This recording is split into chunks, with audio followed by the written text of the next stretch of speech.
You step into a packed mall. The echo of footsteps, the clatter of carts, the buzz of chatter, and suddenly your energy evaporates. Your brain quietly hits pause, a way of protecting you from the chaos and pressure all around. You notice everything, the jostling, the noise, the endless stream of people, and it makes you feel trapped, drained, even invisible. Meanwhile, everyone else seems fine, laughing, moving effortlessly, like you're the only one weighed down. Ever wonder why it hits you harder than anyone else? Hating crowds doesn't mean you're antisocial. It's your brain keeping you safe. Stick with me. We'll uncover exactly why your mind reacts this way and why this experience is far more common than you think. When crowded spaces start to drain you, it's not random.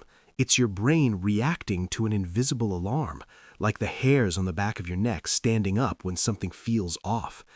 Even if you seem calm, that tight feeling isn't weakness. Your brain is quietly saying, too much input, slow down.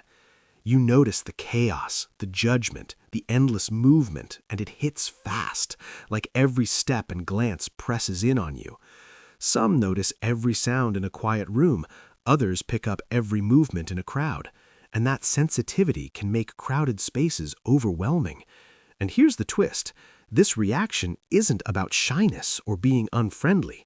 Stick with me, because next we'll uncover the hidden insecurity quietly driving this response and what that says about you. Here's the part most people don't talk about.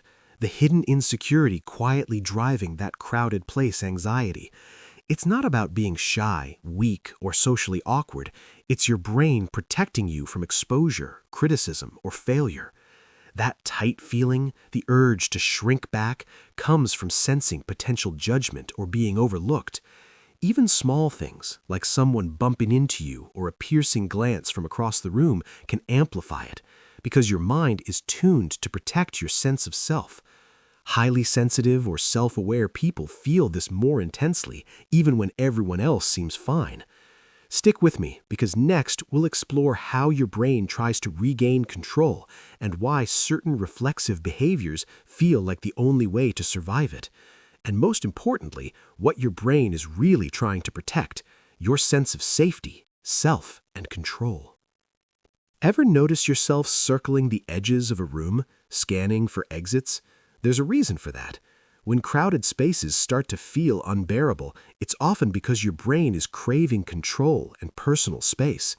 Every cautious sidestep, glance at crowded corners, or subtle move toward an exit isn't random. It's your mind trying to create a bubble where it can breathe, a safe zone that shields your nerves and gives relief from sensory overload. Even small actions, like avoiding eye contact or sticking to the perimeter, are your brain's way of saying, I need space to function. Stick with me, because next we'll dive into how society misunderstands these behaviors and why being labeled antisocial isn't just wrong, it completely misses how your brain fights to protect you. Ever notice how people jump to label someone avoiding crowds as antisocial or weird? Here's the truth. These behaviors aren't about rejecting anyone. They're about managing an intense internal experience. That careful path, quick glance for an exit, subtle sidestep around a stranger, the brief tightening of your chest as you move through the crowd, they're your brain's way of keeping you safe and in control. Society often misunderstands this, assuming you're aloof or cold, when really you're protecting your energy and emotional stability. The pressure of being judged can make the discomfort worse, because your brain now monitors both the crowd and how others see you. Stick with me, because next we'll uncover why avoiding crowds can actually feel deeply satisfying, more than you might ever have guessed, on a psychological level. Here's the fascinating part. Your brain actually rewards these avoidance behaviors.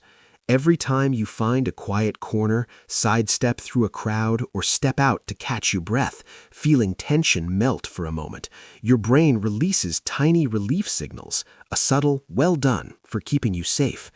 That rush isn't about laziness or fear. It's a deeply wired survival response that regulates stress and preserves mental energy. Over time, these small wins reinforce the behavior, which is why avoiding crowded spaces can feel comforting. And the best part? Understanding this rewires the shame around it. You're not weak, you're smartly protecting your mental and emotional health. It also shows why honoring it can actually make life feel a little easier, and why noticing this pattern is your brain's way of looking out for you.